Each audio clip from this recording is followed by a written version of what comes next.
আজকের সকালটায় বৃষ্টি ভেজা সকাল থেকেই বৃষ্টি পড়ছে। তো আজকে তো জন্মাষ্টমীর অনেক অনেক শুভেচ্ছা সকলকে। আর জন্মাষ্টমী মানেই বাড়িতে তালের বড়া। এই যে দেখতে পাচ্ছ, এখানে আমি একটা বড় তাল নিয়ে বসে পড়েছি। তো আমি প্রথমে তালটাকে ভালো করে ছাড়িয়ে নিলাম। আর তালটার মধ্যে 3টে আঁটি ছিল, তার মধ্যে আমরা 2টো আঁটি নিয়েছি। তো আমরা বাড়িতে 3টে লোক, ওই জন্য বেশি লাগবে না, আমরা 2টো আঁটি নিয়েছিলাম। দেখো, এখানে আমি তালটা ঘষতে লেগেছি। তালটা আমি ঘষে দিচ্ছি, কিন্তু বড়াটা আমার শাশুড়ি করবে, কারণ আমি এখনও ভালো বড়া করতে পারি না। তো তালের বড়া, তালের লুচি, তালের ক্ষীর অনেক কিছুই হবে। আজকে গোপাল সোনাকে দেওয়া হবে এগুলো।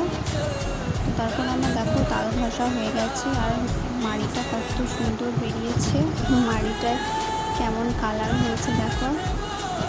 তো তারপর আমার শাশুড়ির এখানে মাখা হয়ে গেছে বড়া করার জন্য, গ্যাসে তেল চাপিয়ে দিয়েছে।